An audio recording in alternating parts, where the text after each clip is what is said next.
KTV story channel में आपका तहे दिल से स्वागत है।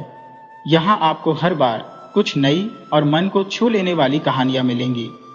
अगर आप आज पहली बार इस चैनल पर आए हैं तो तुरंत सब्सक्राइब कर लें, और यदि ये कहानी आपको जरा भी अच्छी लगे तो कमेंट और लाइक करना बिल्कुल मत भूलिएगा। ये उन दिनों की बात है जब प्रतापनगर नाम के एक राज्य में चांदमल नाम का एक किसान रहता था। चांदमल बहुत ही मेहनती और दिल का सच्चा इंसान था। उसके पास 10 बीघा खेती की जमीन थी। चांदमल अपनी कड़ी मेहनत से खेतों में काम करता और साल में 2 बार फसल उगाता था। अपने लहलहाते खेतों को देखकर चांदमल का मन खुशी से झूम उठता था। वो खुद को बड़ा किस्मत वाला मानता था कि उसके खेत इतने उपजाऊ थे जितने गांव में किसी और के नहीं थे।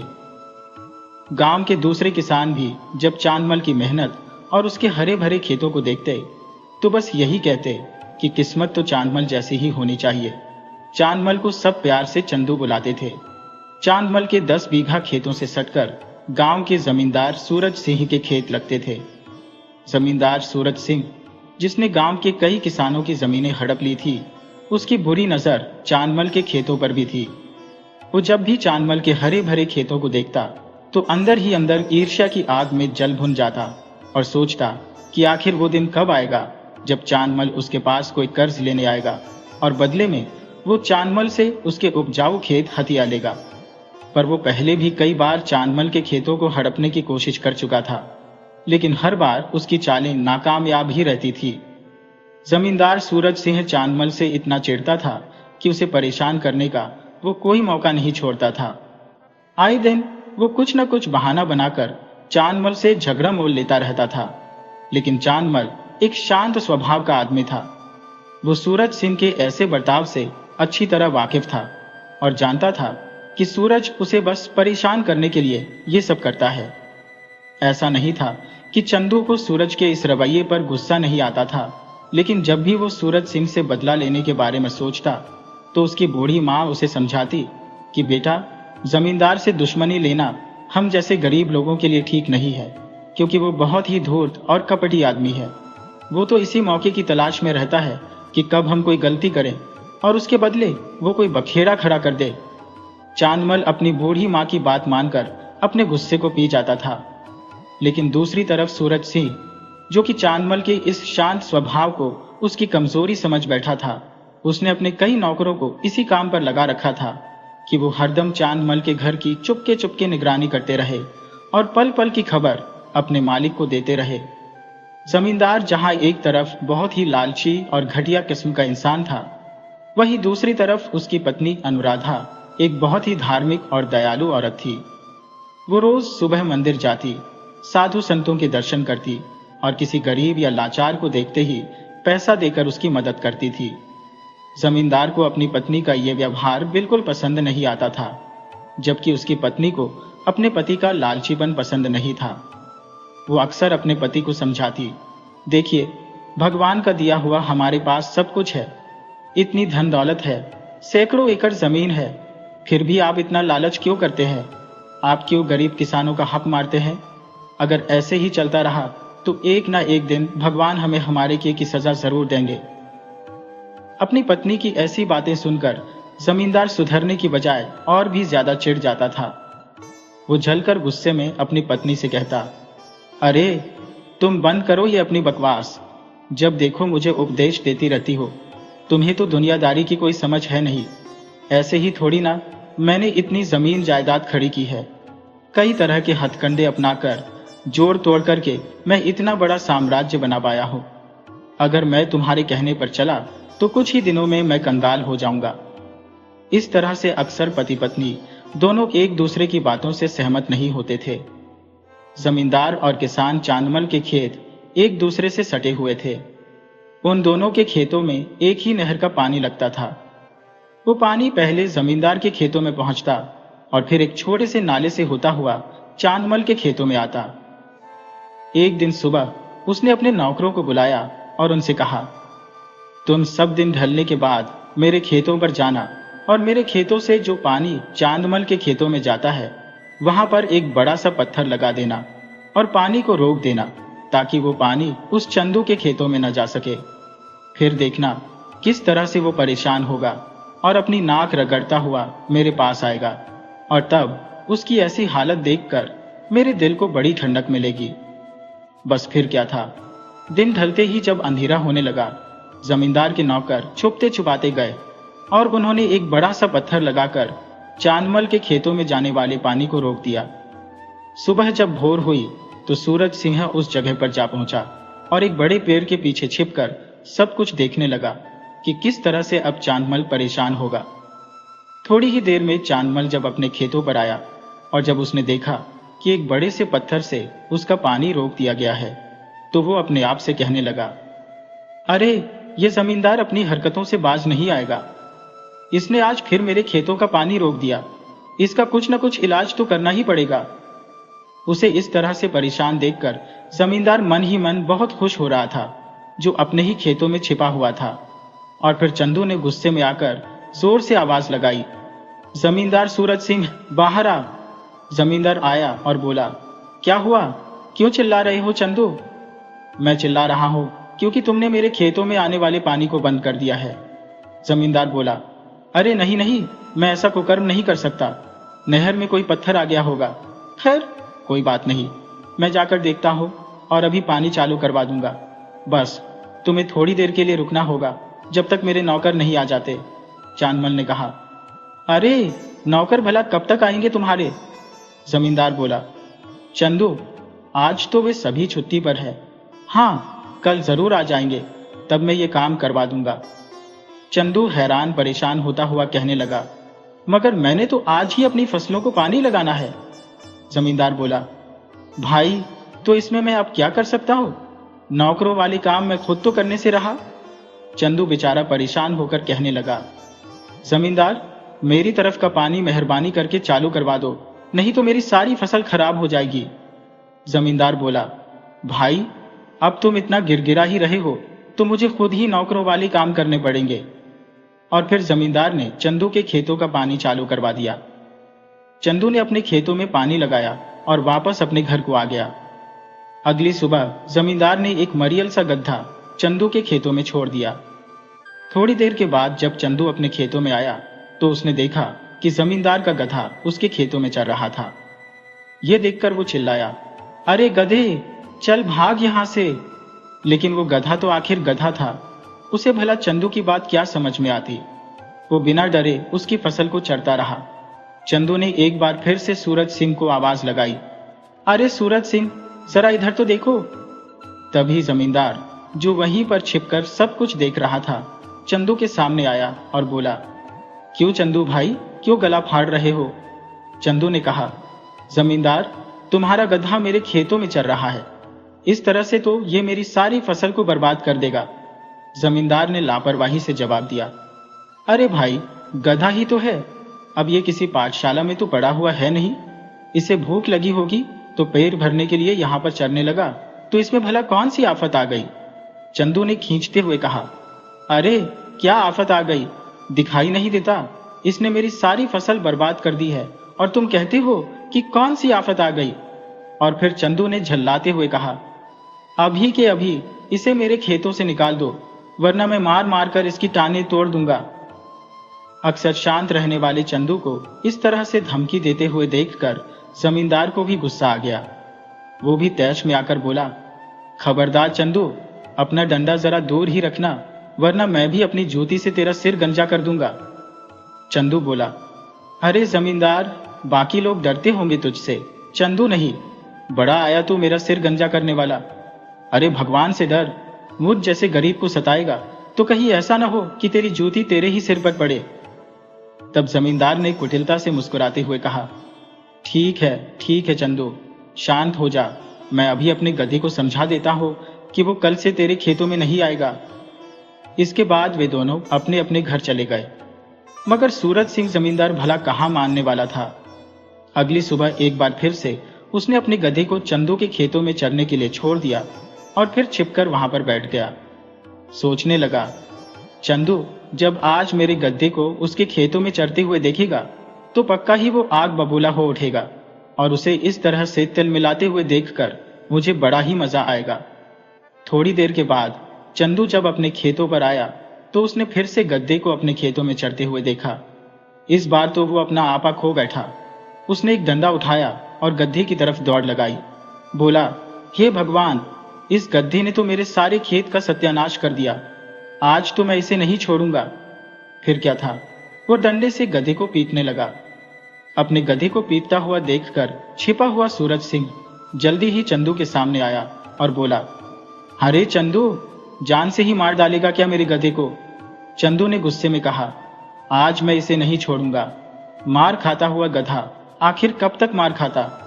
उसने वहां से दौड़ लगा दी।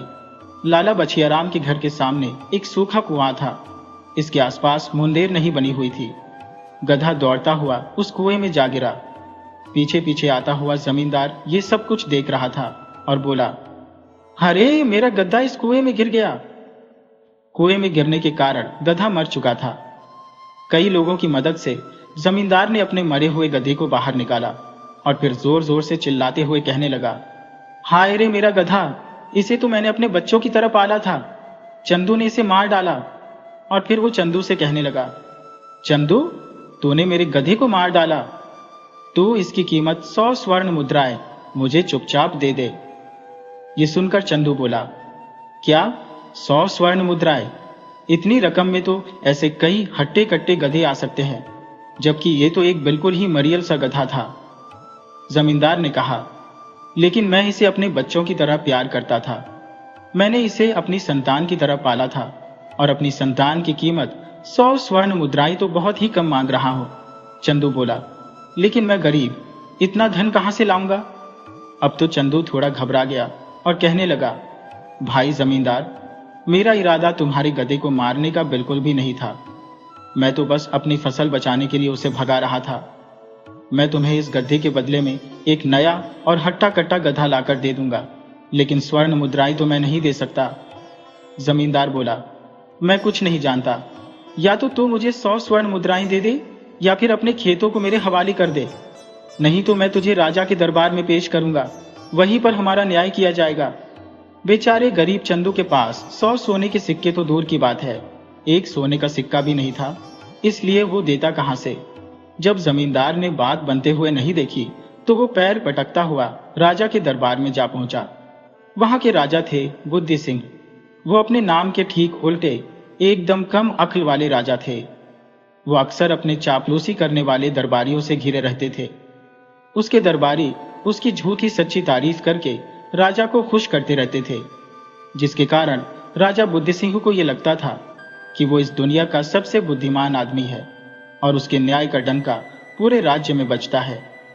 जब जमींदार सूरज सिंह राजा के सामने पहुंचा तो कहने लगा, महाराज, मेरे साथ न्याय कीजिए और उस दुष्ट चंदू को कड़ी सजा दीजिए। राजा ने पूछा, कौन हो तुम और यहां पर कैसे आए? क्या परेशानी है तुम्हें? तुम्हारे साथ किसने अन्याय किया? जमींदार बोला, महाराज, मैं जमींदार सूरज सिंह हूं। मेरा गधा, जो कि मुझे अपने संतान की तरह प्यारा था, वो मेरे पड़ोसी चांदमल के खेतों में चला गया तो चांदमल उसे लाठी से मारकर भगाता जा रहा था। भागता मेरा गधा सूखे कुएं में जा गिरा। मेरा गधा मुझे अपने बच्चों से भी ज्यादा प्यारा था और उसके मुआवजे के बदले में मुझे 100 स्वर्ण मुद्राएं दिलाई जाए। राजा ने कहा, जरा शांति रखो, न्याय करना मेरा काम है। तुम्हें क्या दिलवाना है और क्या नहीं दिलवाना, यह फैसला मैं करूंगा। राजा ने अपने सैनिकों को आदेश दिया कि फौरन जमींदार सूरज सिंह के पड़ोसी चांदमल को दरबार में पेश किया जाए। जमींदार ने कहा, महाराज, उसे तो मैं अपने साथ लेकर आया हूं। राजा ने चंदू से पूछा, क्यों भाई, तुमने जमींदार का बच्चों से भी प्यारा गड्ढा मार डाला? चंदू बोला, नहीं महाराज, मैं तो पूजा पाठ करने वाला, भगवान से डरने वाला आदमी हूं। मैं भला जीव हत्या करके नरक का भागीदार क्यों बनूंगा? मैंने जमींदार के गड्ढे को नहीं मारा महाराज। मैंने तो सिर्फ अपनी फसल बचाने के लिए उसे थोड़ा सा डराया था, लेकिन वो गधा डर के मारे ऐसा भागा कि लाला बछियाराम के घर के बाहर सूखे कुएं में जा गिरा और कुएं में गिरने से वो मर गया। इसमें भला मेरी क्या गलती? राजा बोले, क्यों जमींदार, क्या ये चंदू सच कहता है? इसी तरह से तुम्हारा गधा मरा था? जमींदार ने हां में सिर हिला दिया। राजा ने कहा, तो फिर चंदू भला तुम्हारे गधे का हत्यारा कैसे हो सकता है? हत्यारा तो वो सूखा कुआं है जिसमें गिरकर तुम्हारा गधा मर गया। अब तुम ये बताओ कि उस सूखे कुएं को किसने खुदवाया था? जमींदार घबराते हुए बोला, महाराज, वो कुआं तो लाला बछिया राम ने खुदवाया था। राजा बोला, तो फिर चंदू को इज्जत के साथ रिहा किया जाए और उसके घर भेज दिया जाए। लाला बछिया राम को दरबार में पेश किया जाए। राजा के बुलाने पर लाला बछिया राम को दरबार में पेश किया गया। लाला कहने लगा, महाराज, मेरा प्रणाम स्वीकार कीजिए और कहिए मेरे लिए क्या आदेश है। राजा बोला, आदेश तो मैं तुम्हें बाद में दूंगा, पहले तुम ये बताओ कि तुमने अपने घर के सामने कोई सूखा कुआं खुदवाया है? लाला ने कहा, जी महाराज। राजा बोला, तो फिर ठीक है, तुम फौरन सजा भुगतने के लिए तैयार हो जाओ। जानते हो, तुम्हारे कुएं में गिरकर सूरज सिंह का प्यारा गधा मर गया, जिसे वो अपने बच्चों की तरह प्यार करता था, और इसके लिए तुम जिम्मेदार हो, और तुम्हें गधे की मौत का जिम्मेदार मानते हुए तुम्हें फांसी की सजा दी जाएगी। लाला बोला, महाराज, गधे की मौत का जिम्मेदार मैं हरगिज नहीं हो सकता, क्योंकि मैंने तो वो कुआं गांव की जनता की भलाई के लिए खुदवाया था, ताकि लोगों को दूर से पानी लाने का कष्ट न सहना पड़े। हाँ महाराज, वो कुआं सूखा है, क्योंकि जमीन के जानकार भरतई की सलाह पर मैंने उस जगह पर वो कुआं खुदवाया था, लेकिन उसकी सलाह गलत निकली। उसने बताया था कि वहीं पर पानी निकलेगा, लेकिन पानी तो निकला नहीं। अब आप खुद ही सोचिए महाराज, कि अगर कुएं में पानी निकल आता तो मैंने कुएं पर मुंडेर भी जरूर बनवा दी होती, और तब सूरज सिंह का गधा मेरे कुएं में कभी नहीं गिरता। राजा बोला, इसका मतलब तो यह हुआ कि सारी गलती जमीन के जानकार भरतई की है। राजा ने मंत्री को आदेश दिया, तो ठीक है मंत्री जी, फौरन जमीन के जानकार भरतई को दरबार में पेश किया जाए। जल्दी ही भरतई को दरबार में लाया गया। राजा बोला, भरतई, तुम पर यह इल्जाम है कि तुमने लाला बछिया राम को पानी का कुआं खोदने के लिए जिस जगह पर खुदाई करने की जानकारी दी थी, वो जानकारी गलत थी, और उस जगह पर पानी नहीं निकला, जिसके कारण लाला ने कुएं की मुंडेर नहीं बनवाई, और कुएं में सूरज सिंह जमींदार का गधा गिरकर मर गया। भरतई बोला, महाराज, मुझे माफ कीजिए, कुएं में अगर पानी नहीं निकला तो उसका दोषी मैं नहीं हूं। असल में जहां पर वो खुदाई की गई है, मैंने वहां पर जगह की खुदाई करने के लिए नहीं कहा था, बल्कि इस खुदी हुई जगह से 10 फीट दूर एक जगह बताई थी। अगर सही जगह पर खोदा गया होता तो ऐसा कभी भी नहीं होता कि कुएं में से पानी ना निकले। राजा ने गुस्से में तमतमाते हुए कहा, तो फिर अगर गलत जगह पर कुआं खोदा है तो इसका जिम्मेदार कौन है? भरतई ने कहा, महाराज, कुआं खोदने की जिम्मेदारी तो कुआं खोदने वाले मजदूर की थी। राजा ने मंत्री से कहा, मंत्री जी, फौरन कुआं खोदने वाले मजदूरों को दरबार में हाजिर किया जाए। मजदूर बहुत सारे नहीं थे, बल्कि एक ही मजदूर था, जिसका नाम था कटारी, जिसने वो कुआं खोदा था। सैनिक जल्दी ही कटारी को पकड़कर राज दरबार में ले आए। राजा ने उससे कहा, हाँ तो मजदूर कटारी, लाला के यहाँ पर जो कुआं खोदा है वो तुमने ही खोदा था? जी हाँ महाराज, वो मैंने ही खोदा था। तो फिर तुमने कुआं गलत जगह पर क्यों खोदा? मजदूर बोला, अब इस बारे में मैं क्या कहूँ महाराज, अपनी जानकारी में तो मैंने कभी गलती नहीं की, लेकिन फिर भी मैं एक इंसान हूँ और मुझसे भी गलती हो सकती है। राजा ने कहा, यानी तुम स्वीकार करते हो कि तुमने गलत जगह पर कुआं खोदा है? मजदूर बोला, जी हाँ महाराज, मगर मैंने जानबूझकर ऐसा नहीं किया। उस रोज अगर मेरी तबीयत ठीक होती तो शायद मुझसे यह भयंकर गलती नहीं होती। राजा ने पूछा, क्यों, क्या हुआ था तुम्हारी तबीयत को? बुखार हो गया था अन्नदाता। तो फिर तुम बुखार की दवा लेकर कुआं खोदने के लिए क्यों नहीं गए? मजदूर बोला, दवा तो मैंने ली थी महाराज, वैद्य शांति भूषण से। मैं उनसे बुखार की दवा लेकर आया था, लेकिन उनकी दी हुई दवा का तो बिल्कुल भी असर नहीं हुआ, क्योंकि वैद्य जी ने मुझे दस्त लगने की दवा दे दी थी। राजा ने चौंकते हुए कहा, क्या? आखिर वैद्य ऐसी लापरवाही कैसे कर सकता है? इसका मतलब तो यह हुआ कि अगर तुम्हें गलत दवा न दी जाती तो तुम्हारा ध्यान नहीं भटकता और तुम कुआं बिल्कुल सही जगह पर खोदते। जी महाराज, तो फिर मुख्य अपराधी तो वैद्य शांति भूषण हुआ, क्योंकि अगर वो गलत दवा न देता तो ऐसा भयंकर कांड न होता।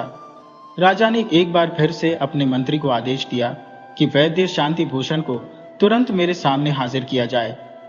कुछ ही देर में राजा के आदेश का पालन कर दिया गया और वैद्य शांति भूषण दरबार में हाजिर हुआ।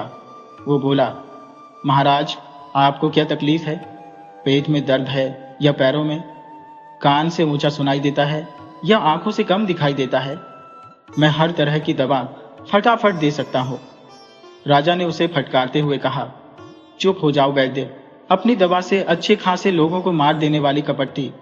मैं तुम्हें सारी जिंदगी के लिए कारागार में बंद करवा रहा हूं। वैद्य ये सुनकर घबरा गया और बोला, लेकिन महाराज, मेरा कसूर क्या है?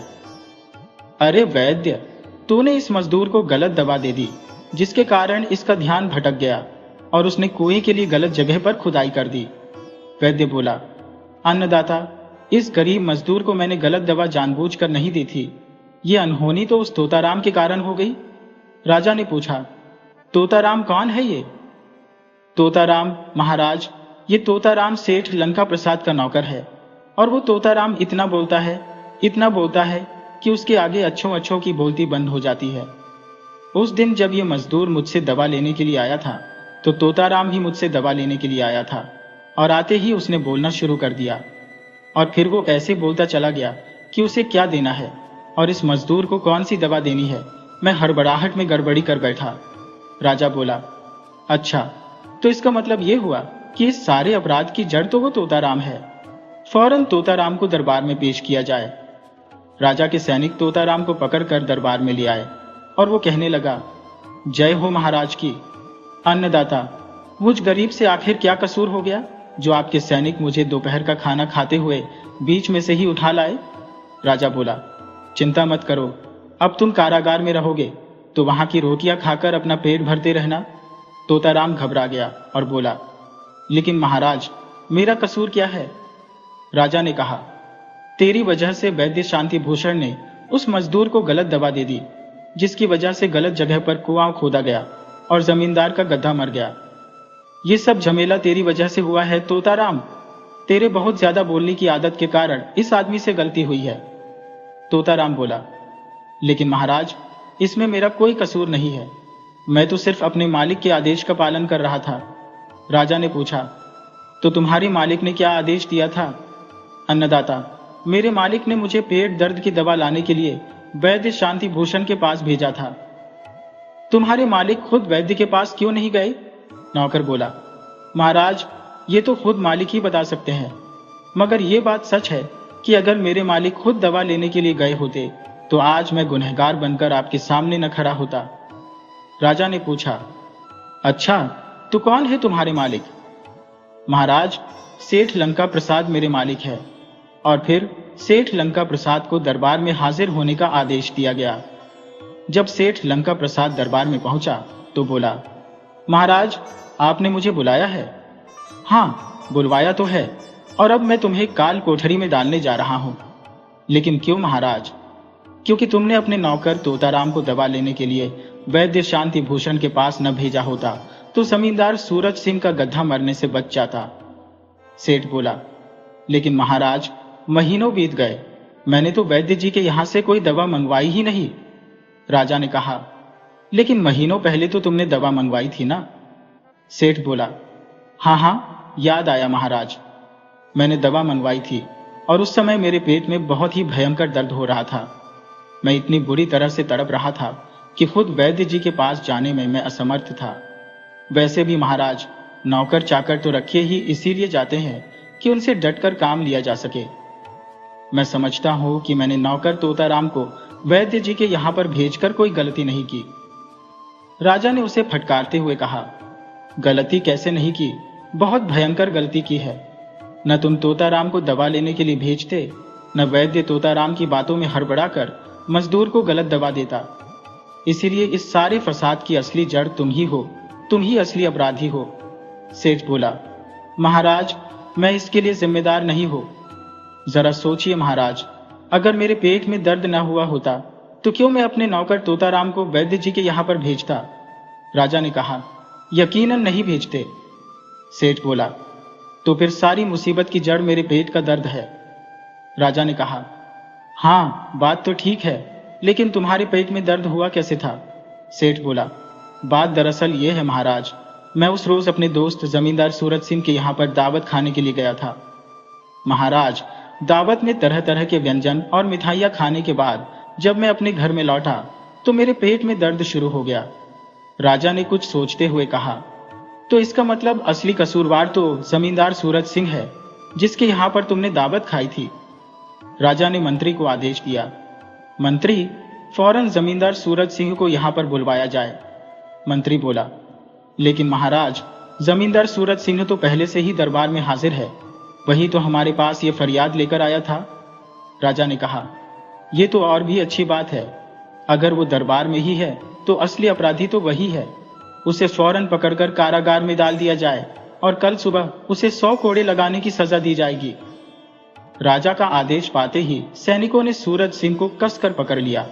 वो बोला, नहीं महाराज, मुझे छोड़ दीजिए, मुझे माफ कर दीजिए। लेकिन सूरज सिंह जमींदार के सामने अब पछताने के अलावा कोई और रास्ता नहीं था। कहाँ तो वो किसान चांदमल को सजा दिलवाने के लिए राजा के दरबार में आया था और कहाँ घूम फिरकर वो खुद ही इस जंजाल में फंस गया। अपने बिछाए हुए जाल में अब वो खुद ही फंस चुका था। सोचने लगा, ठीक ही कहा था उस चंदू ने कि भगवान से डरो सूरज सिंह। अगर मुझ जैसे गरीब को सताओगे तो कहीं ऐसा ना हो कि तुम्हारी अपनी ही ज्योति अपने ही सिर पर आ पड़े। काश मैंने उस गरीब किसान चांदमल को परेशान न किया होता तो आज मुझे यह सजा न मिलती। अगली सुबह जमींदार सूरज सिंह को 100 कोड़े लगाकर छोड़ दिया गया। उस दिन के बाद से जमींदार सूरज सिंह ने कभी भी किसान चांदमल को परेशान नहीं किया और उसकी जमीन हथियाने का ख्याल उसने हमेशा के लिए छोड़ दिया। और गांव के बाकी किसानों के साथ भी उसका बर्ताव अब बहुत ही मधुर हो चुका था। तो इसी तरह की कहानियां देखने के लिए आप KTV स्टोरी चैनल को सब्सक्राइब कर लीजिए। वीडियो अच्छी लगी तो इसे लाइक कीजिए, क्योंकि आपका एक एक लाइक हमारे लिए बहुत ही कीमती है। और साथ ही अपने अच्छे कमेंट करना बिल्कुल मत भूलिएगा।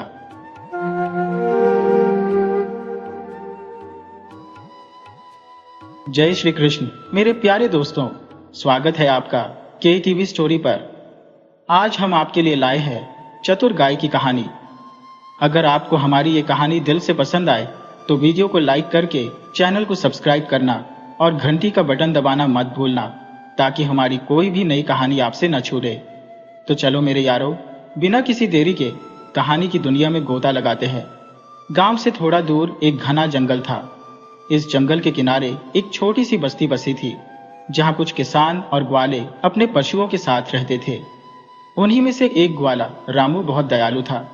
उसकी एक सुंदर गाय थी, नाम था गौरी। गौरी का दूध पूरे गांव में मशहूर था और वो अपनी मालकिन की तरह ही सीधी सादी और नेक दिल थी। एक दिन गौरी ने एक सुंदर बछिया को जन्म दिया। वो बछिया बहुत ही प्यारी और दूध जैसी सफेद रंग की थी। उसकी बड़ी बड़ी भोली आंखें हर किसी का मन मोह लेती। लेकिन जन्म के कुछ ही दिनों बाद उस नन्ही बछिया का भाग्य रूठ गया। रामू के पास पहले से ही कई गायें थी और उसकी आर्थिक हालत इतनी अच्छी नहीं थी कि वो एक और गाय पाल सके। इसी बीच एक रात गांव में डाकुओं ने हमला कर दिया। वे कई पशुओं को चुरा ले गए और उसी भगदड़ में गौरी भी अपने मालिक से बिछड़ गई। जब सुबह हुई तो रामू ने अपनी प्यारी गाय को बहुत ढूंढा, पर उसका कोई अता पता नहीं चला। अब वो नन्ही बछिया अनाथ हो गई थी। वो दूध के लिए बेहाल हो रही थी, पर कोई उसे सहारा देने वाला नहीं था। रामू के पास उसे पालने का कोई जरिया नहीं था, इसलिए उसने सोचा कि उसे जंगल में छोड़ देना ही ठीक होगा। छोटी सी बछिया को जब जंगल में छोड़ा गया तो वो बहुत डर गई। घना जंगल उसके लिए एकदम अनजान था। हर तरफ ऊंचे ऊंचे पेड़ और अजीब अजीब आवाजें थी। रात होते ही हवा ठंडी हो गई और बछिया ठंड और भूख से थर थर कांपने लगी। तभी कहीं दूर झाड़ियों में कुछ हरकत हुई। बछिया डर के मारे कांप उठी।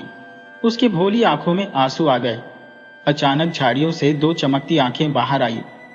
वो एक जंगली लोमड़ी थी जो दबे कदमों से बछिया की तरफ बढ़ रही थी। छोटी सी बछिया अकेली, लगता है आज रात का अच्छा खाना मिल गया, लोमड़ी ने अपनी जीभ लपलपाते हुए सोचा। बछिया समझ गई कि ये लोमड़ी उसकी दुश्मन हो सकती है, लेकिन वो इतनी छोटी थी कि भाग भी नहीं सकती थी। उसे तुरंत एक तरकीब सूझी। उसने अपने छोटे से सिर को ऊंचा किया और अपनी नन्ही आवाज में जोर से चिल्लाई, अरे तुमने सुना नहीं, जंगल के राजा शेर ने कहा है कि जो कोई भी मुझे तंग करेगा वो उसे सजा देगा। लोमड़ी थोड़ा खिटकी। शेर, इस छोटी सी बछिया का दोस्त? उसने शक से सोचा। बछिया ने अपनी चालाकी जारी रखी। हाँ हाँ, शेर ने मुझसे कहा है कि वो मुझे अपनी गोद में सुलाएगा।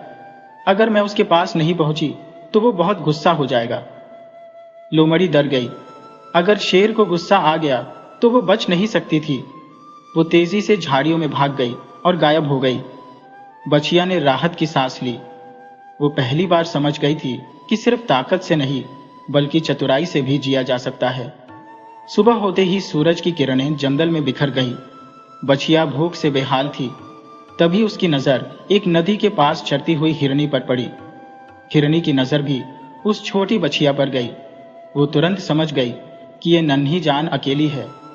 तुम कौन हो और यहाँ अकेली क्यों घूम रही हो? हिरनी ने पूछा।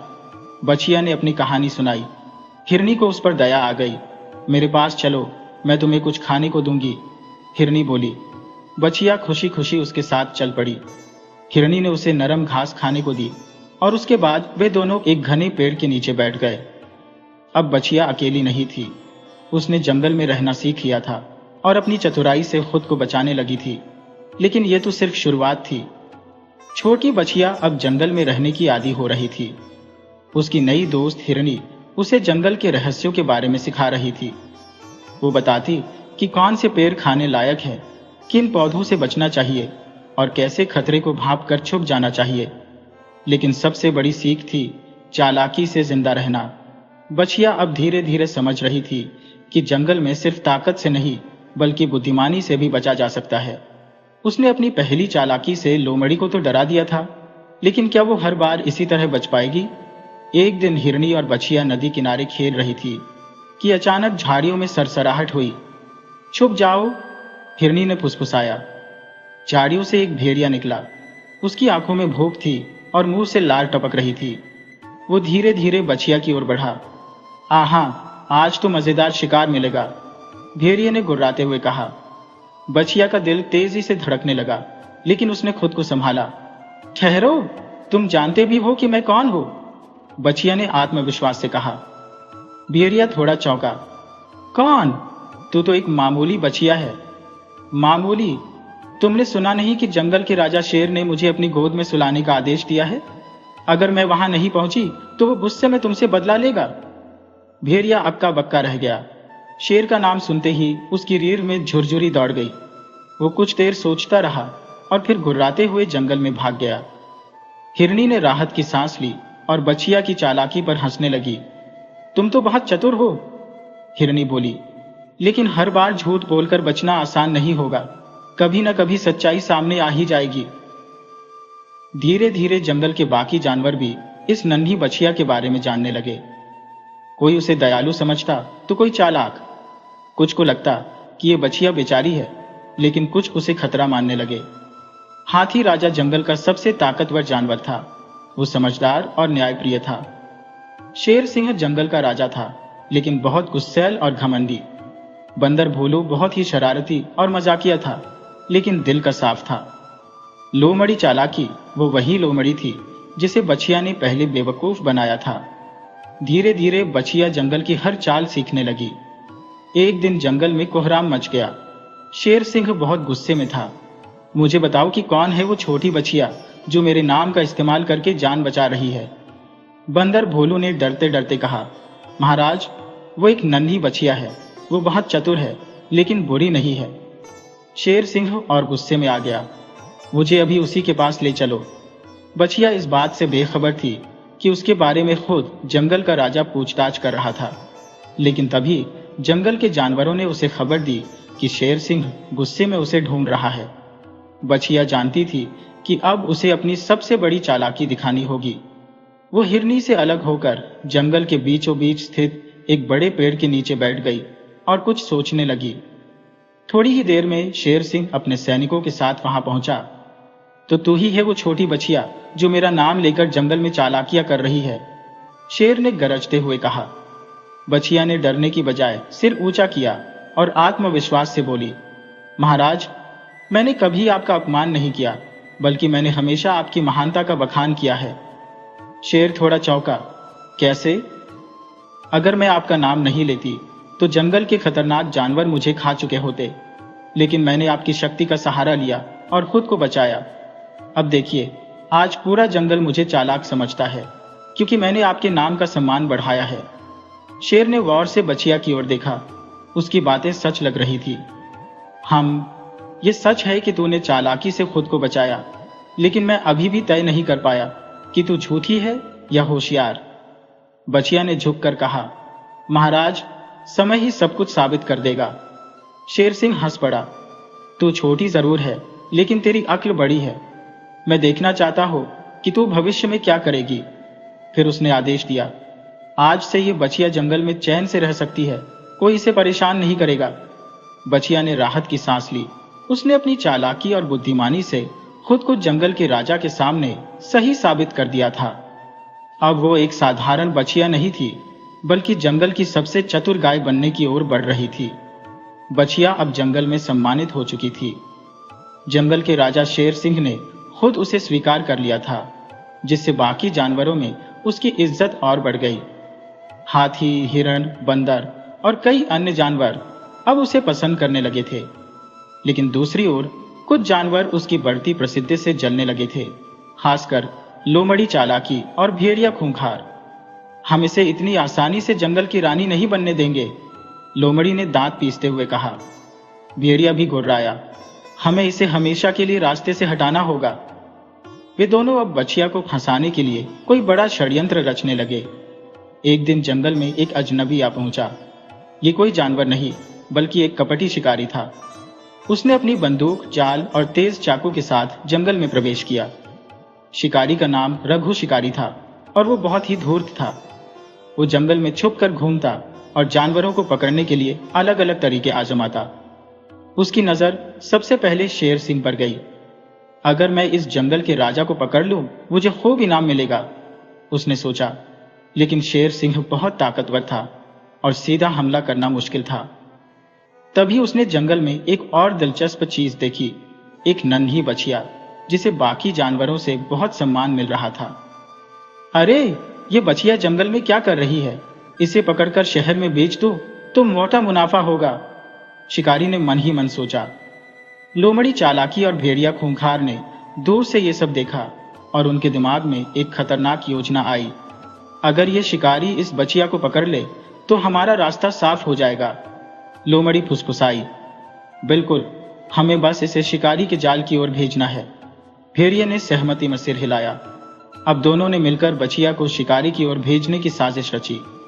बंदर भोलू, जो बछिया का अच्छा दोस्त बन चुका था, उसने ये पूरी बातचीत सुन ली। वो तुरंत बछिया के पास गया और उसे सारी बात बता दी। सावधान रहना बछिया, लोमड़ी और भेड़िया तुम्हें शिकारी की ओर ले जाने की कोशिश कर रहे हैं। बछिया सतर्क हो गई। उसने तुरंत एक योजना बनाई। अगली सुबह लोमड़ी चालाकी और भेड़िया खूंखार बछिया के पास पहुंचे और दोस्ती दिखाने लगे। बछिया बहन, हमने जंगल में एक नया चारागाह देखा है, जहां घास बेहद मीठी और हरी है, लोमड़ी ने मुस्कुराते हुए कहा। हाँ, वहां जाकर तुम भर पेट खाना खा सकती हो, भेड़िया भी बोला। लेकिन बछिया समझ गई कि ये कोई चाल है। फिर भी उसने भोलेपन का नाटक किया और कहा, वाह, मुझे तो वहां जाने का बहुत मन हो रहा है, चलो चलें। लोमड़ी और भेड़िया बहुत खुश हुए और बछिया को लेकर शिकारी के जाल की ओर बढ़ने लगे।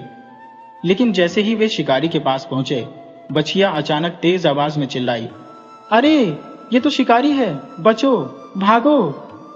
लोमड़ी और भेड़िया ये सुनकर चौंक गए, लेकिन जब उन्होंने पीछे देखा तब तक बहुत देर हो चुकी थी। शिकारी ने जाल फेंका और वो सीधे लोमड़ी और भेड़िए पर गिर पड़ा। बचाओ, लोमड़ी चीखी, हमें फंसा दिया गया। भेड़िया घुर्राया। शिकारी को लगा कि उसने जंगल के बड़े शिकार पकड़ लिए हैं। उसने लोमड़ी और भेड़िए को अपने मजबूत जाल में बांध लिया और खुशी खुशी हंसने लगा। वाह, आज तो 2 बड़े शिकार मिल गए, शिकारी ने कहा। लेकिन वो ये नहीं जानता था कि असली खेल अभी बाकी था। बछिया ने तुरंत बंदर भोलू को इशारा किया और कहा, भागो और शेर सिंह को बुलाओ। बंदर तेजी से जंगल की ओर दौड़ा और थोड़ी ही देर में शेर सिंह और हाथी राजा को लेकर आ गया। जैसे ही शेर सिंह ने शिकारी को देखा, वो दहाड़ा, कौन है ये जो हमारे जंगल में घुस आया? शिकारी डर से कांपने लगा। उसने तुरंत जाल छोड़ दिया और भागने की कोशिश की, लेकिन हाथी राजा ने उसे जोर से पकड़ लिया और जोर से जमीन पर पटक दिया। अब देखता हूं तो कैसे भागता है, हाथी राजा ने गरज कर कहा। शेर सिंह शिकारी की ओर बढ़ा और गुर्राया, ये जंगल हमारा है, इंसान यहां शिकार करने नहीं आ सकते। शेर सिंह शिकारी पर झपटा, लेकिन शिकारी घबराकर अपने पैरों पर गिर पड़ा और गिड़गिड़ाने लगा, मुझे माफ कर दो महाराज, अब कभी जंगल में नहीं आऊंगा। शेर सिंह ने उसे एक चेतावनी दी, आज हम तुम्हें छोड़ रहे हैं, लेकिन अगर दोबारा जंगल में आए तो बच नहीं पाओगे। शिकारी जान बचाकर जंगल से भाग निकला।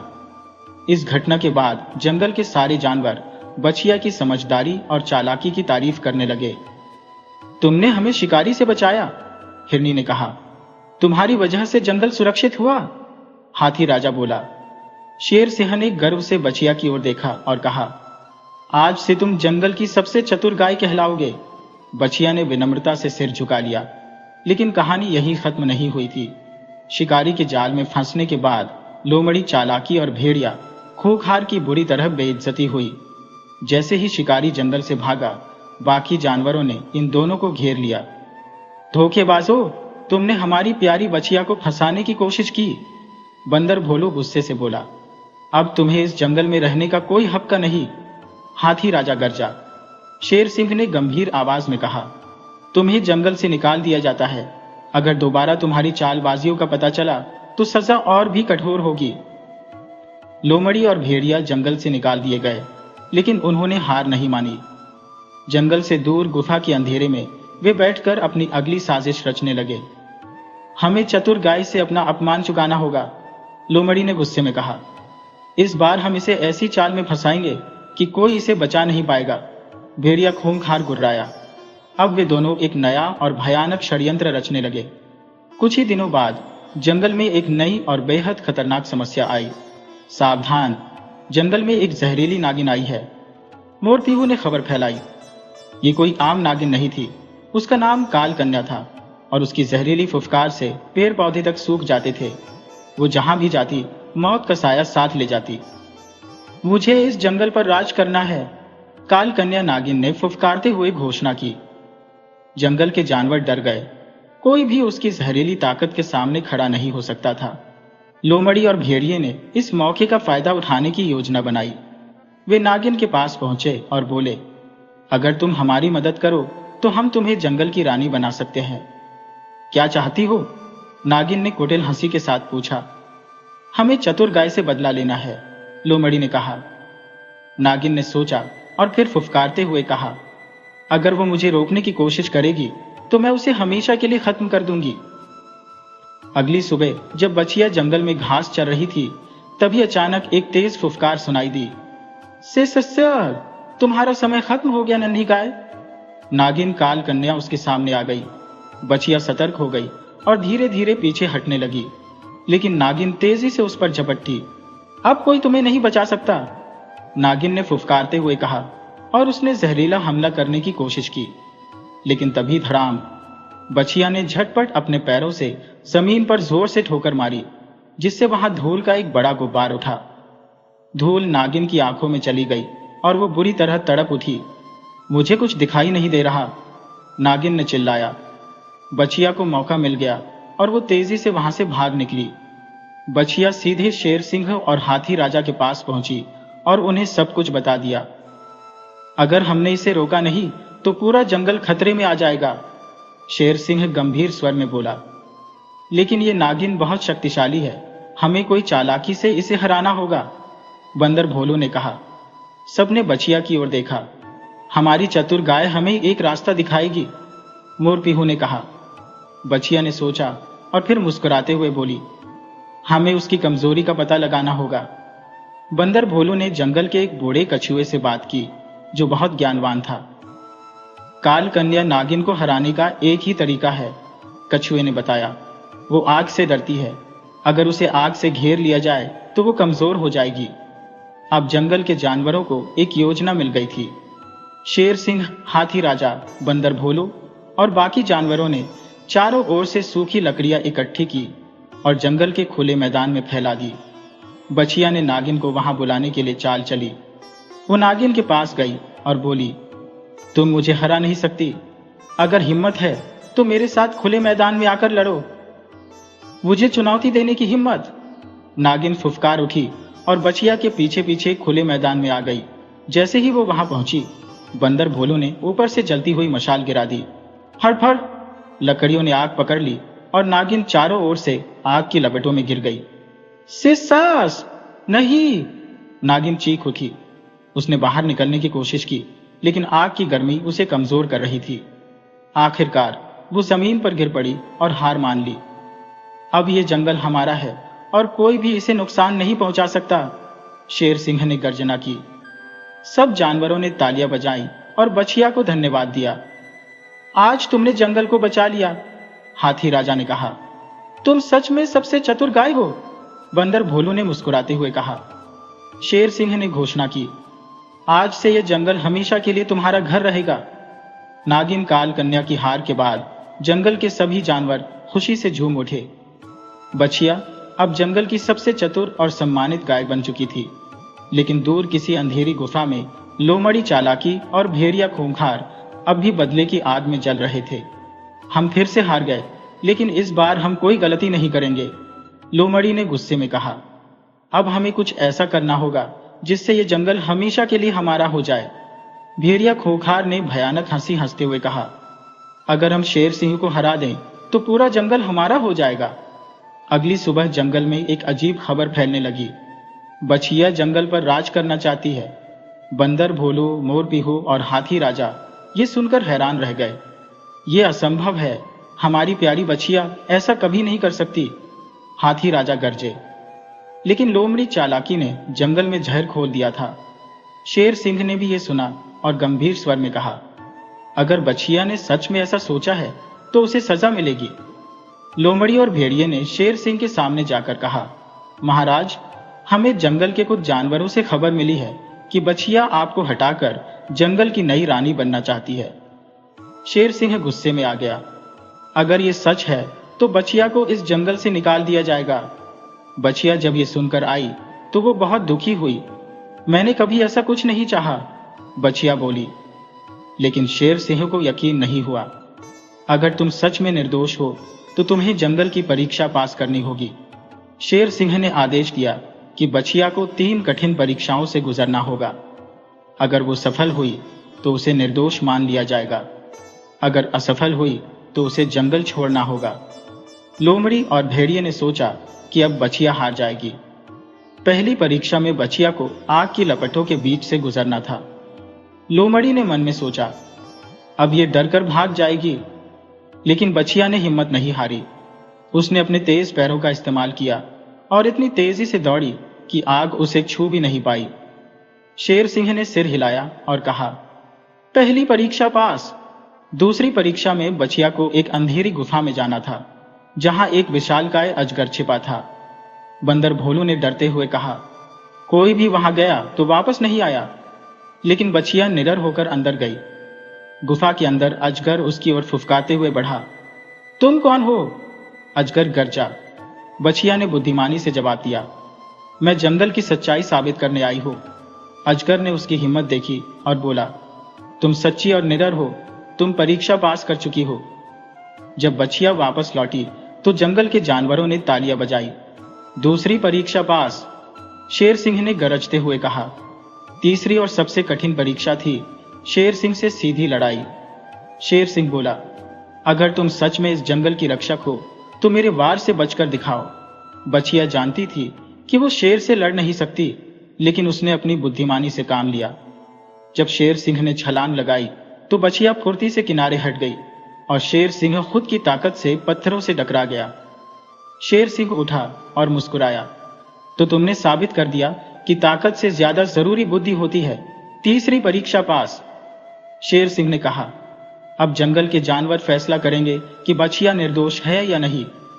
बंदर भोलू, मोर पीहू और बाकी जानवरों ने जोर से कहा, बछिया निर्दोष है। अब शेर सिंह ने लोमड़ी और भेड़िए को घूरा। अब सच बताओ। लोमड़ी और भेड़िया डर गए और सबके सामने सच उगल दिया। हमने ही झूठी अफवाहें फैलाई थी। शेर सिंह ने जोर से दहाड़ लगाई। अब तुम दोनों को इस जंगल से हमेशा के लिए निकाल दिया जाता है।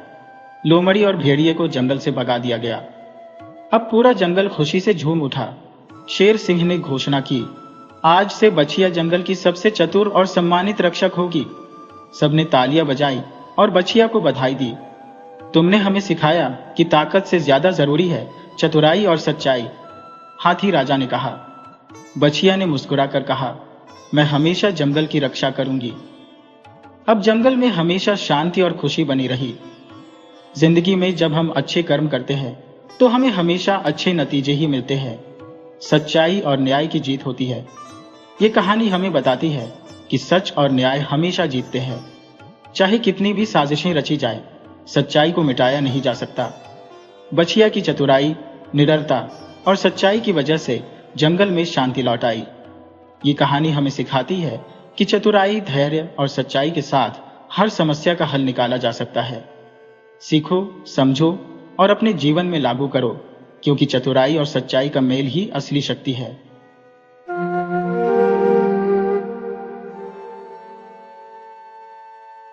सोनपुर नामक राज्य में एक समय राजा अमृतसेन का शासन था। उनके दरबार में एक युवा कवि सोमदत्त भी था। वह राजा को गीत और कविताएं सुनाकर मनोरंजन करता था। असल में राजा और सोमदत्त बचपन के अच्छे मित्र थे।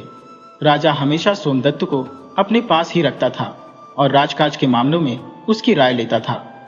ऐसा कोई दिन नहीं था जब राजा सोमदत्त से ना मिले और उससे बात ना करे। राजा अमृतसेन की 2 रानियां थी, जबकि सोमदत्त अभी तक अविवाहित था। सोमदत्त दिन भर राजमहल में राजा के साथ रहता और शाम को अपने घर लौटकर कविताएं लिखता। एक दिन सोमदत्त अपने घर से नगर का भ्रमण करने निकला। उसकी दृष्टि एक मकान की खिड़की से झांकती हुई एक लड़की पर पड़ी। वह लड़की अप्सरा समान सुंदर थी। सोमदत्त पहली ही नजर में उससे प्रेम कर बैठा और उसने निश्चय किया कि वह उसी लड़की से विवाह करेगा। सोमदत्त अपने घर लौट आया और अपने एक विश्वसनीय नौकर को उस युवती के बारे में पता लगाने के लिए भेजा। नौकर ने वापस आकर बताया कि वह लड़की एक जुलाहे की बेटी है और उसका नाम महतो है। अब तो सोमदत्त नगर का भ्रमण अधिक करने लगा और उस रास्ते से गुजरने लगा जहां जुलाहे का घर था। वह आते जाते महतो की बेटी को देखता। इस तरह 1 महीना बीत गया।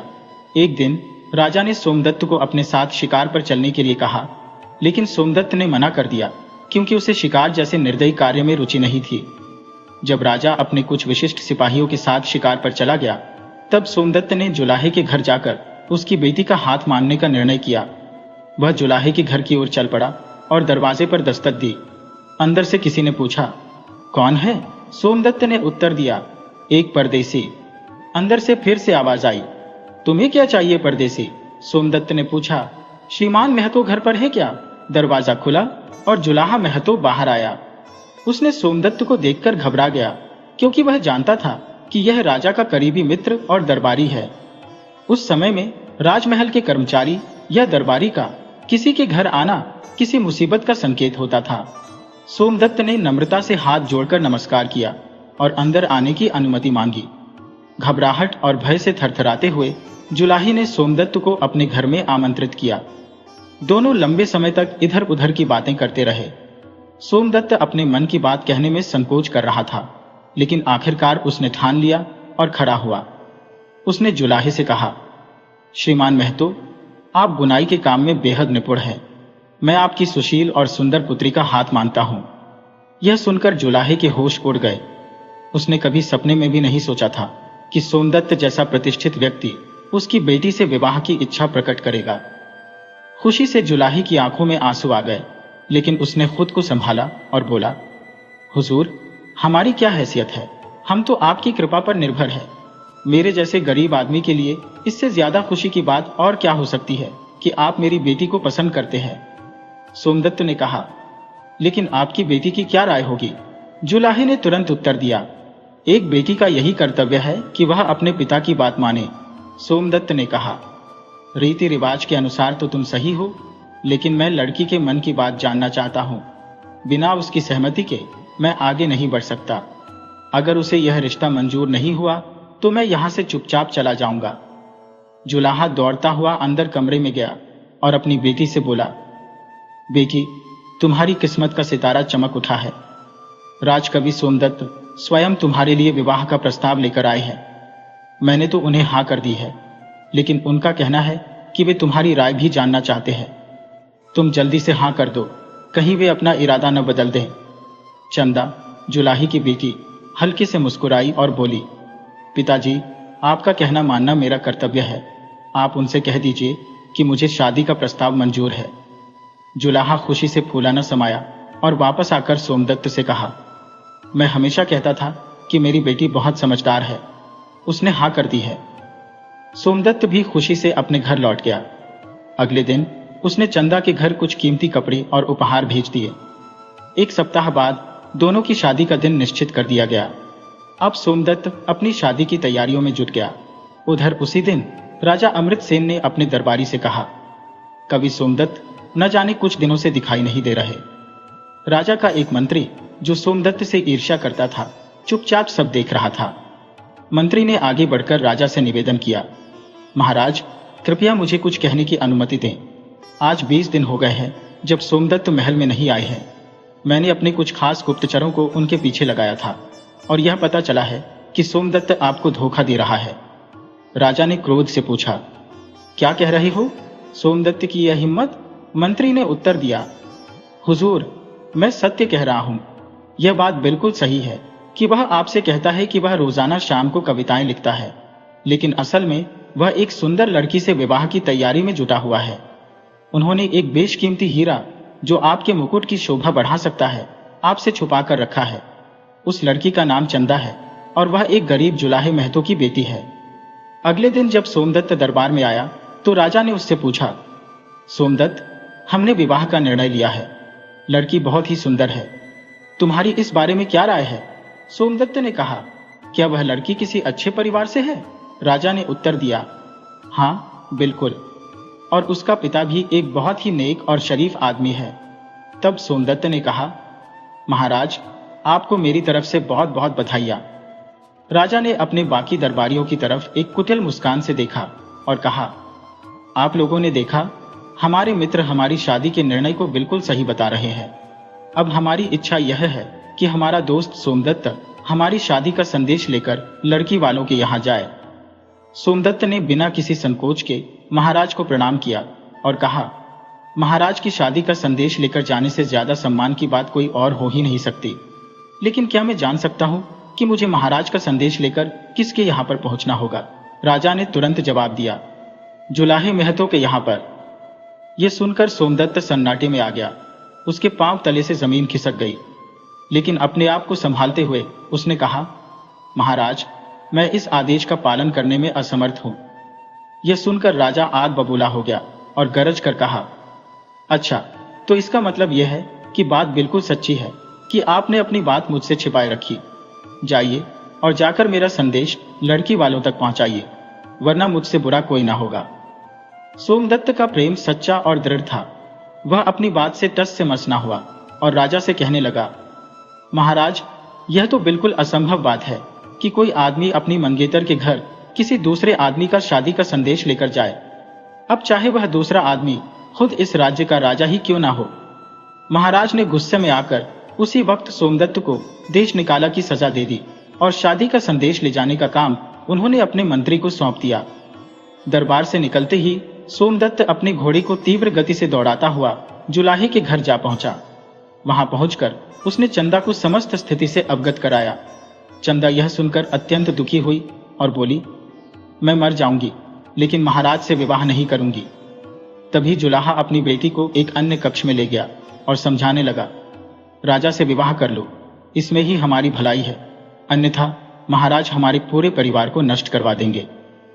चंदा ने फिर से वही बात दोहराई कि वह मर जाएगी, लेकिन राजा से विवाह नहीं करेगी। जुलाहा अपनी बेटी से मिन्नतें करने लगा कि वह अपने परिवार के बारे में सोचे, क्योंकि उसके इनकार करने पर राजा पूरे परिवार को संकट में डाल देगा।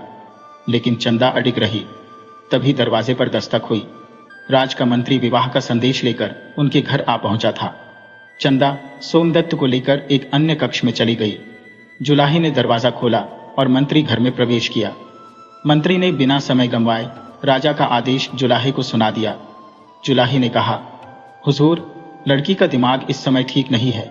वह इस वक्त विवाह से इनकार कर रही है, लेकिन मैं आपके पांव पकड़ता हूँ, आप दया करके यह बात राजा साहब से मत कहिए। मुझे विश्वास है कि वह विवाह को तैयार हो जाएगी। मैं उसे समझाऊंगा कि एक दरबारी की पत्नी होने से अच्छा है कि वह राजा की दासी बनकर रहे। मंत्री वहां से चला गया, लेकिन जाते हुए ऊंची आवाज में कह गया, कसम है मुझे, अगर लड़की ने अपनी मर्जी से हाँ ना की तो उसे पकड़कर बालों से घसीटते हुए यहां से ले जाया जाएगा। जब मंत्री वहां से चला गया तो सोमदत्त ने चंदा से कहा, मैं अभी यहां से जा रहा हूं, क्योंकि राजा ने मुझे देश निकाला दे दिया है। अगर किस्मत ने चाहा तो कोई ना कोई रास्ता जरूर निकल आएगा। इतना कहकर सोमदत्त घोड़े पर सवार हुआ और वहां से चला गया। अगले दिन मंत्री फिर से जुलाहे के घर पर आया। चंदा ने उससे कहा, मैं राजा से विवाह करने को तैयार हूं, लेकिन मेरी एक शर्त है, विवाह 1 महीने के बाद होगी। मंत्री खुश हो गया और वापस आकर उसने महाराज को यह खबर सुना दी कि लड़की 1 महीने के बाद विवाह करने को तैयार है। राजा ने कहा, ठीक है, तो फिर विवाह की तैयारियां की जाएं। दूसरी तरफ चंदा ने विवाह करने की बजाय अपनी मौत को चुनना बेहतर समझा। उसने शरबत के प्याले में जहर मिलाकर पी लिया। यह जहर ऐसा था जिसका असर बहुत धीरे धीरे होना था। 2 दिन बाद जुलाहे के घर पर राजा ने सोने और चांदी का ढेर लगवा दिया। समय बीतता गया और विवाह का समय भी आ चुका था। जिस समय महल में विवाह की धूमधाम थी, उस वक्त चंदा का बुरा हाल था। जहर के असर के कारण वह मौत से जूझ रही थी। महाराज की बड़ी रानी दुल्हन को लेने के लिए उसके कमरे में आई तो देखा कि चंदा अपने कमरे में लगभग बेहोशी की हालत में पड़ी हुई थी। रानी ने तत्परता से वैद्य को बुलवाया। वैद्य ने निरीक्षण के बाद कहा, महारानी जी, इस वक्त इन पर किसी विष का प्रभाव हो चुका है। उपचार के लिए समय अत्यंत कम है। यदि मुझे यह ज्ञात हो जाए कि इन्होंने कौन सा विष सेवन किया है तो मैं शीघ्रातिशीघ्र उपचार कर सकता हूं, अन्यथा समय हाथ से निकल जाएगा। कृपया शीघ्रता से पता लगवाएं कि यह किसी सर्प का विष है, बिच्छू का विष है या किसी विषैले पौधे का असर है, अन्यथा इस कन्या की मृत्यु निश्चित है। यह सुनते ही रानी विचलित हो गई। उन्होंने चंदा से विष के बारे में जानने का प्रयास किया, परंतु चंदा मौन रही। रानी घबराकर दौड़ते हुए राजा के पास गईं और पूरी बात बताई। उन्होंने कहा, महाराज, जिसे आप अपनी रानी बनाना चाहते हैं वह तो किसी और से प्रेम करती है। यदि आपने उससे विवाह कर भी लिया तो वह आपकी नहीं हो पाएगी। फिलहाल उसकी स्थिति यह है कि वह मृत्यु के मुंह में जा रही है। राज्य वैद्य का कहना है कि जब तक उन्हें यह ज्ञात नहीं हो जाता कि उसने कौन सा विष खाया है, तब तक उस विष की औषधि बनाना असंभव है। केवल चंदा ही यह बात बता सकती है। यदि आप उससे विवाह करने का आग्रह छोड़ दें तो वह विष का नाम बता सकती है, अन्यथा एक निर्दोष लड़की की हत्या का पाप आपके सिर पर रहेगा और हो सकता है कि इस पाप का परिणाम आपके पूरे परिवार को भुगतना पड़े। रानी की बातें सुनकर राजा चिंतित हो गया। उसे अपनी गलती का एहसास होने लगा। राजा ने कहा, सचमुच रानी, हम एक बड़ी ही गलती करने जा रहे थे। हम इसी समय चंदा से विवाह का इरादा छोड़ते हैं। आप कैसे भी करके उसकी जान बचा लीजिए। रानी दौड़ती हुई चंदा के पास आई और उसे बताया कि महाराज अब उससे विवाह नहीं करना चाहते। वह शीघ्रता से बता दे कि उसने कौन सा विष खाया है। चंदा, जिसकी हालत अब पहले से भी ज्यादा बिगड़ चुकी थी, धीमी आवाज में बोली, मैंने जंगल से विषाक्त बूटी खाई है। राजवैद्य को अब विष के बारे में जानकारी मिल चुकी थी। उन्होंने तुरंत उस विष की औषधि बनाना शुरू किया। शीघ्र ही उन्होंने विष का प्रतिकारक तैयार कर लिया और वह औषधि चंदा को पिला दी। धीरे धीरे चंदा की हालत सुधरने लगी। 4-5 दिन के उपचार के बाद चंदा अब पहले से स्वस्थ नजर आ रही थी।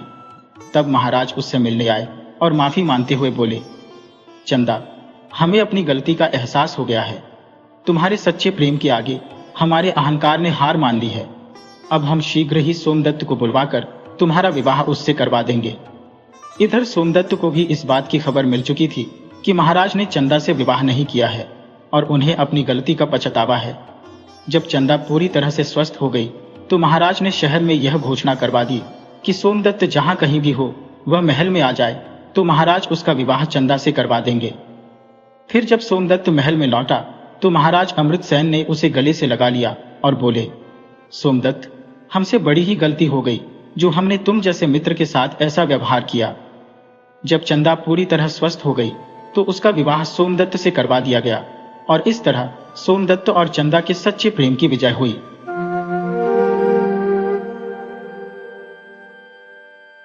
जय श्री कृष्ण मेरे प्यारे दोस्तों, स्वागत है आपका अपने चैनल के टीवी स्टोरी में। आज हम आपको सुनाने जा रहे हैं पापी पेट की कहानी। अगर आपको हमारी ये कहानी पसंद आए तो वीडियो को लाइक करके चैनल को जरूर सब्सक्राइब करें और घंटी वाला बटन भी दबा दें। तो चलिए दोस्तों, अब कहानी की तरफ बढ़ते हैं। पुरानी दिल्ली में ठेले लगाने वाले हो या नई दिल्ली के बड़े बड़े स्टार्टअप चलाने वाले नौजवान, इस पापी पेट की भूख ही उन्हें जी तोड़ मेहनत करना सिखाती है। यह हर संघर्ष सिर्फ पेट भरने की लड़ाई नहीं, बल्कि एक अच्छी जिंदगी जीने की उम्मीद भी है। दिल्ली में हर सुबह सूरज के साथ लाखों लोग अपनी जिंदगी का एक नया पन्ना खोलते हैं। ये वो पन्ना है जो उनके सपनों और संघर्षों की दास्तान लिखता है। संघर्षों और मुश्किलों से भरी जिंदगी हमेशा एक जैसी नहीं रहती। वक्त के साथ हर कहानी में एक ऐसा मोड़ आता है जो उसे एक नई राह दिखाता है। पापी पेट की कहानी भी दिल्ली की इस तेज रफ्तार जिंदगी में धीरे धीरे नए पड़ावों की ओर बढ़ती है। जो लोग शुरू में छोटी मोटी नौकरियों और कच्चे घरों में जैसे तैसे गुजारा कर रहे थे, वे अपनी मेहनत और जज्बे के दम पर अपनी जिंदगी को बेहतर बनाने की कोशिश करते हैं। दिल्ली की जिंदगी में सबसे बड़ा बदलाव तब आता है जब किसी को पहला बड़ा मौका मिलता है। ये मौका नौकरी में तरक्की, कोई पक्का काम या खुद का छोटा मोटा कारोबार शुरू करने के रूप में आ सकता है। करोल बाग के पास एक छोटी सी चाय की दुकान चलाने वाले मुकेश बताते हैं कि कैसे एक ठेले पर चाय बेचने से लेकर अपनी खुद की दुकान खोलने तक का सफर उन्होंने तय किया। उन्होंने कहा, पहले मैं फुटपाथ पर चाय बेचता था। दिन भर गर्मी में खड़ा होकर बस 2-4 रुपयों में लोगों को चाय पिलाता था। लेकिन एक दिन एक ग्राहक ने मुझसे कहा कि मैं अपनी दुकान खोलने की कोशिश क्यों नहीं करता। वह ग्राहक मेरे लिए किसी फरिश्ते से कम नहीं था। उसने मुझे कुछ पैसे उधार दिए और मैंने ये दुकान शुरू की। आज मेरी चाय पूरे इलाके में मशहूर है। दिल्ली आने वाले कई लोग अपने संघर्षों से ये सीखते हैं कि सिर्फ मेहनत करना ही काफी नहीं, बल्कि अपने हुनर को निखारना भी जरूरी है। यहाँ के तकनीकी संस्थान, कोचिंग सेंटर और ऑनलाइन पढ़ाई ने लाखों लोगों के लिए नए दरवाजे खोले हैं। ITI से इलेक्ट्रिकल टेक्नीशियन का कोर्स करके दिल्ली आए राम प्रकाश की कहानी इस बदलाव को दिखाती है। उन्होंने बताया, शुरू में मैं दिन भर एक वर्कशॉप में छोटे मोटे काम करता था, लेकिन मैंने रात में पढ़ाई करने का फैसला किया। कुछ सालों की मेहनत के बाद मुझे एक बड़ी कंपनी में काम करने का मौका मिला। अब मैं अपने गांव से आए कई बच्चों को सलाह देता हूं कि वे सिर्फ पेट भरने की चिंता न करें, बल्कि खुद को बेहतर बनाने पर ध्यान दें। दिल्ली की जिंदगी अकेले चलने की कहानी नहीं है। यहाँ लोग मिलकर काम करके बड़ी बड़ी चीजें हासिल करते हैं। छोटी छोटी बचत समितियां, मजदूरों के संगठन और मोहल्लों की पहल ने कई लोगों की जिंदगी बदल दी है। पुरानी दिल्ली की गलियों में मोहन और उसके दोस्तों ने मिलकर एक साझा रसोई शुरू की। शुरू में ये सिर्फ मजदूरों को सस्ता खाना देने के लिए बनाई गई थी, लेकिन कुछ ही महीनों में उनकी ये पहल एक बड़ी कैटरिंग सर्विस में बदल गई। मोहन ने कहा, हमने सोचा था कि सिर्फ कुछ लोगों का पेट भरेंगे, लेकिन अब हमारा व्यापार इतना बढ़ गया है कि हम 20 से ज्यादा लोगों को रोजगार दे रहे हैं। ये सब इसलिए हुआ क्योंकि हम सब ने मिलकर काम किया। पापी पेट सिर्फ मेहनत की बात नहीं है, बल्कि ये जिंदगी जीने का हुनर भी सिखाता है। ये सिखाता है कि कैसे मुश्किलों के बीच भी एक छोटी सी मुस्कान आपके दिन को बेहतर बना सकती है। दिल्ली में लाखों लोग हर दिन एक नई उम्मीद के साथ जागते हैं और अपनी कहानी में नए मोड़ जोड़ते हैं। इस मोड़ पर जीवन सिर्फ पेट भरने तक सीमित नहीं रहता। ये सपनों को सच करने और एक ऐसी पहचान बनाने की दिशा में बढ़ता है जो संघर्षों से ऊपर है। दिल्ली में हर रोज हजारों लोग एक सपना लेकर आते हैं, गरीबी से अमीरी तक का सफर तय करने का। कुछ लोग इस सपने को पूरा कर पाते हैं तो कुछ इस यात्रा में ही खो जाते हैं। लेकिन जो लोग अपने हौसले, मेहनत और लगन से इस कठिन सफर को पार कर पाते हैं, उनकी कहानियां दूसरों के लिए प्रेरणा बन जाती है। अक्सर अमीरी का सफर एक छोटे कदम से शुरू होता है। गरीबी में पैदा हुए लोग जानते हैं कि उन्हें हर छोटी चीज की कीमत चुकानी होगी। वे जहां भी काम करते हैं, वहां से कुछ सीखने की कोशिश करते हैं। पुरानी दिल्ली के चांदनी चौक में रहने वाले नसीम की कहानी इसकी मिसाल है। नसीम एक गरीब परिवार से थे और उनके पिता सड़क पर समोसे बेचते थे। छोटी उम्र में ही नसीम ने पिता के साथ काम करना शुरू कर दिया। उन्होंने बताया, हमारे पास स्कूल जाने के पैसे नहीं थे, लेकिन मैंने अपने पिता से सीखा कि कैसे ग्राहक से बात करनी है, कैसे स्वाद का ध्यान रखना है। ये छोटी छोटी बातें बाद में मेरे काम आई। नसीम ने अपने पिता के काम को आगे बढ़ाते हुए समोसे की एक दुकान खोली।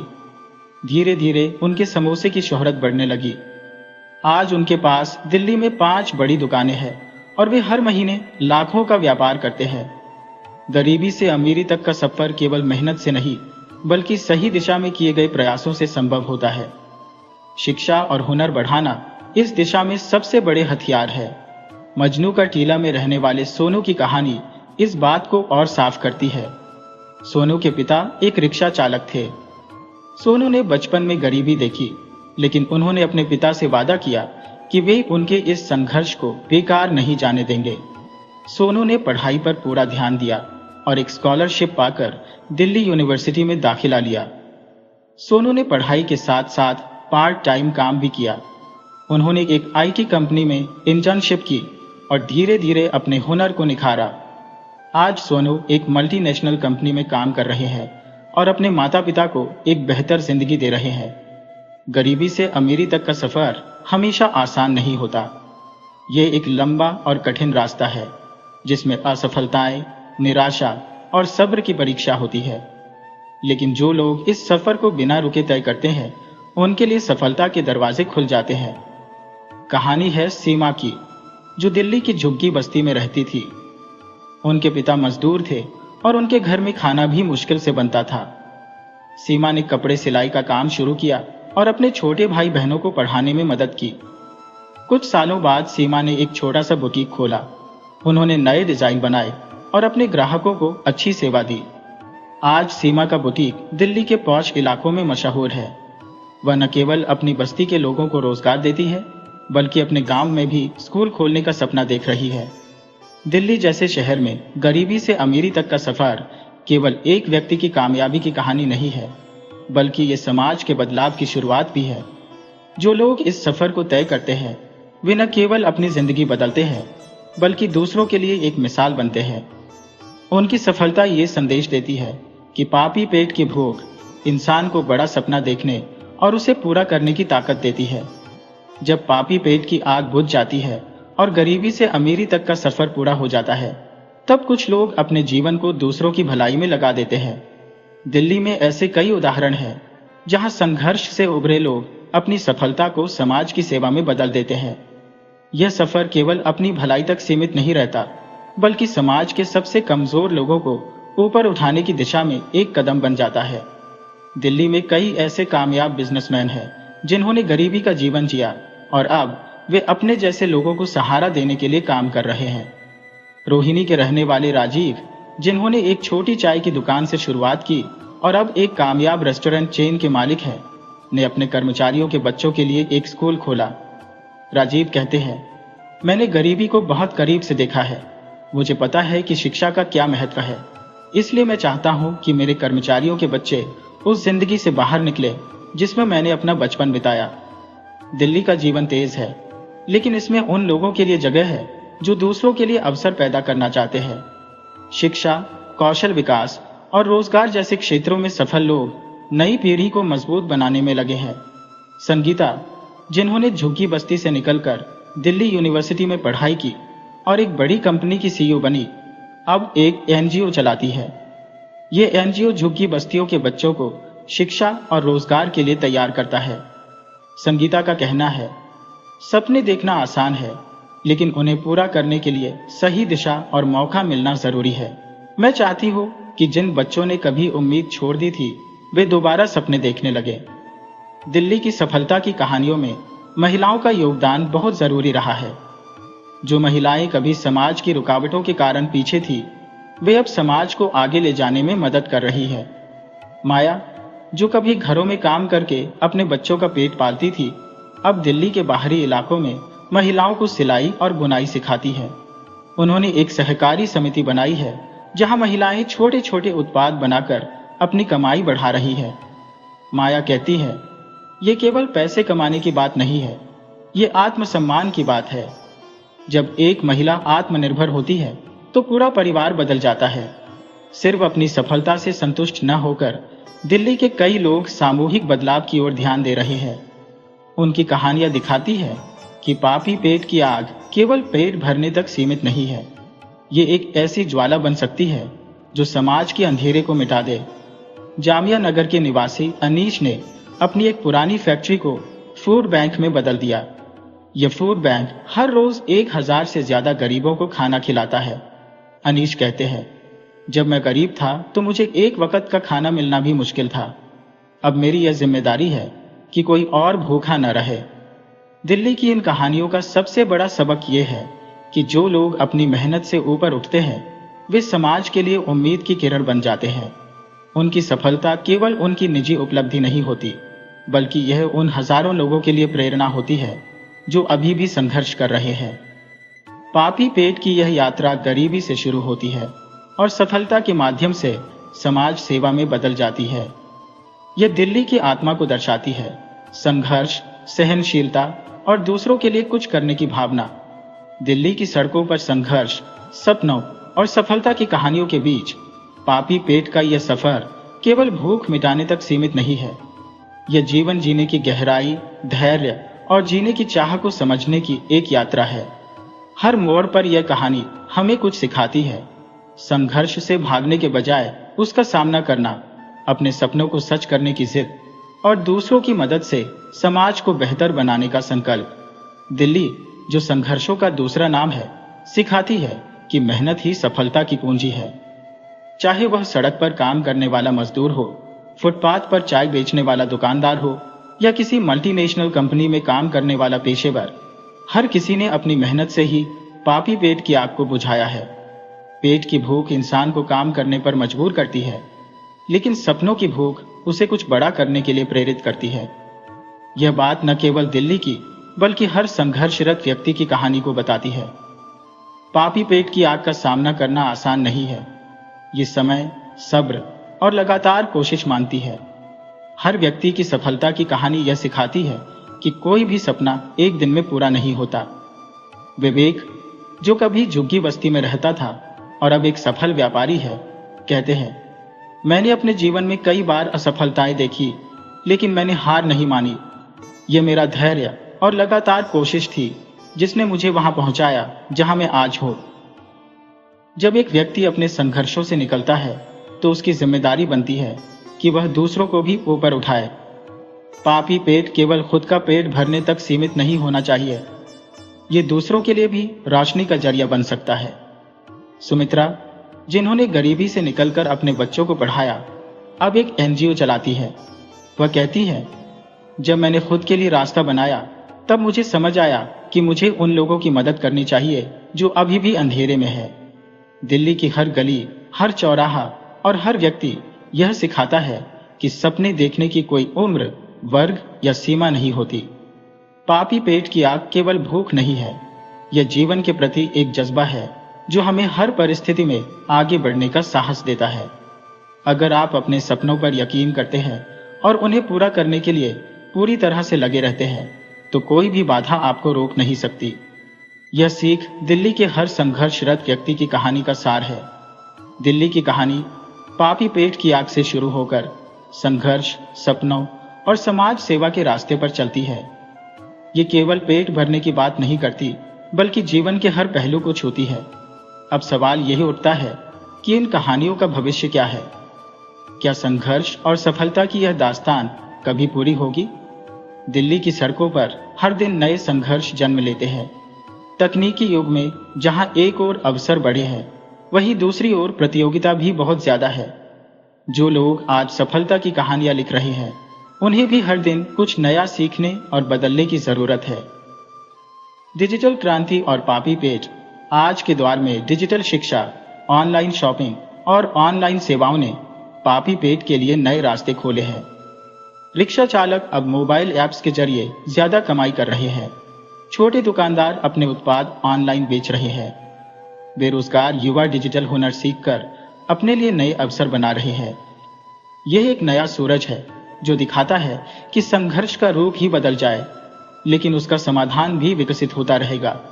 दिल्ली की नई पीढ़ी अब केवल खुद के लिए नहीं बल्कि समाज के लिए भी बड़े सपने देख रही है।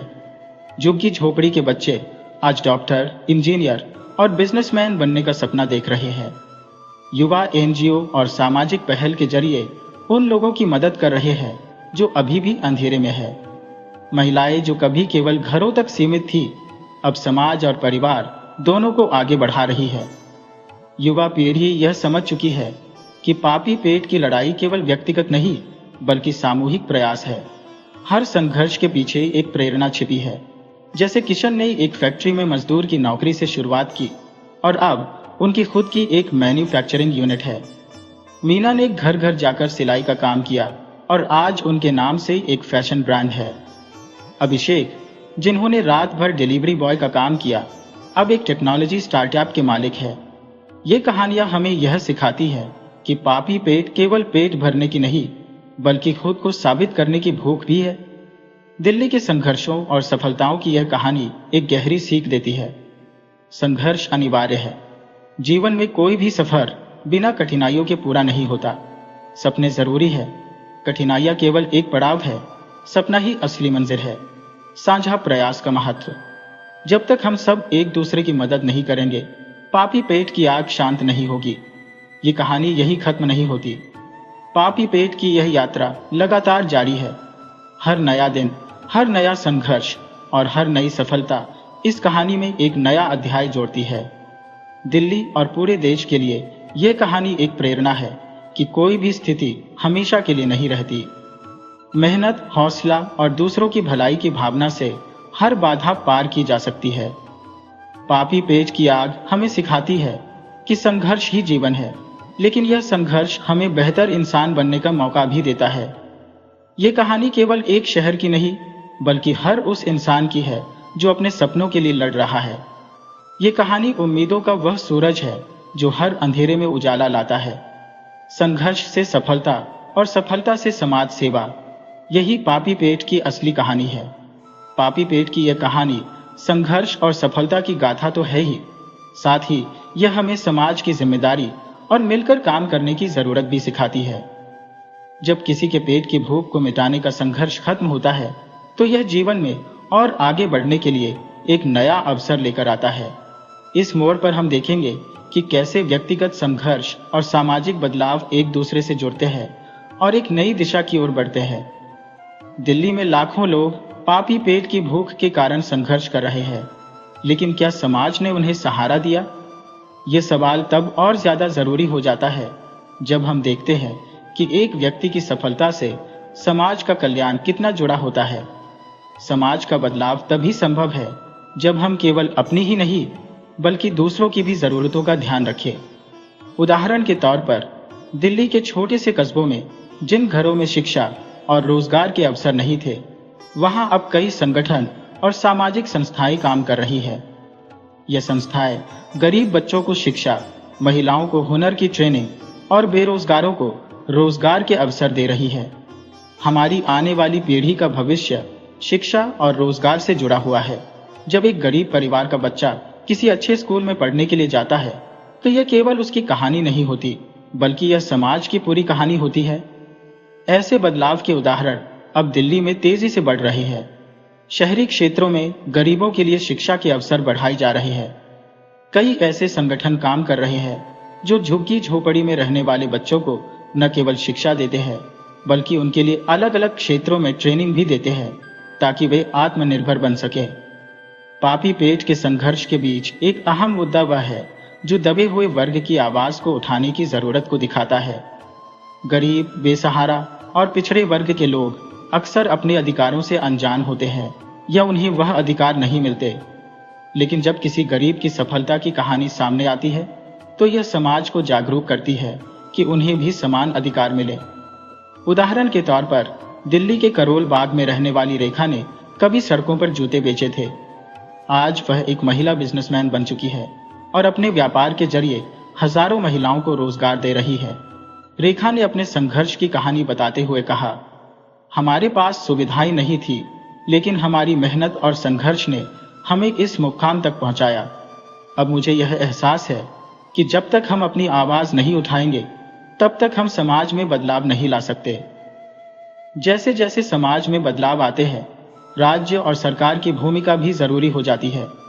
सरकार को ऐसे लोगों की मदद के लिए योजनाएं बनानी चाहिए जो अपनी भूख मिटाने के साथ साथ अपने सपनों को पूरा करने की दिशा में काम कर रहे हैं। पापी पेट की स्थिति से बाहर निकलने के लिए जरूरत है सरकार द्वारा दी जा रही योजनाओं का सही तरीके से फायदा उठाने का। शहरी क्षेत्रों में सरकारी स्कूल, कौशल विकास केंद्र और स्वास्थ्य सेवाएं गरीबों तक पहुंचने के लिए काम कर रही है।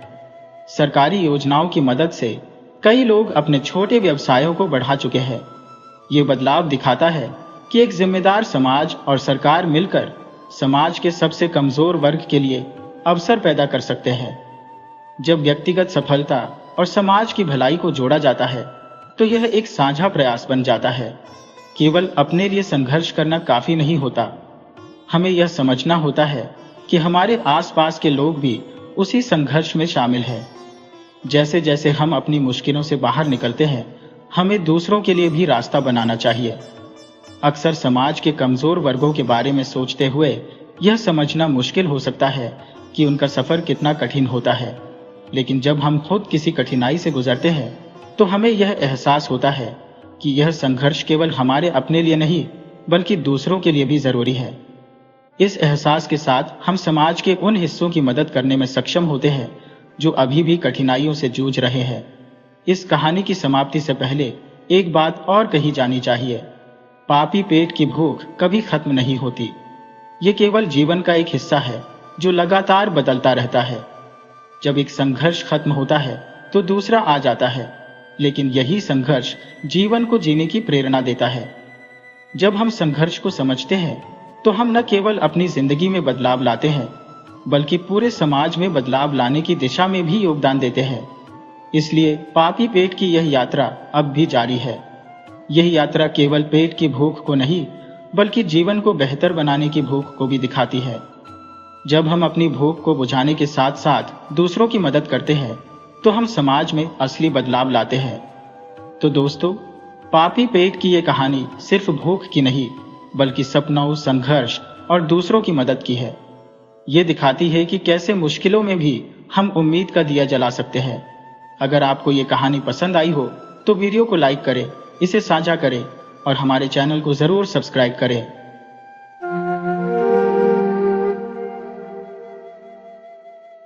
वीडियो अच्छी लगी हो तो इसे लाइक करें और ऐसी ही मजेदार कहानियों के लिए चैनल को सब्सक्राइब करें और बेल आइकन दबाएं। ज़्यादा से ज़्यादा अपने दोस्तों को शेयर करें। धन्यवाद।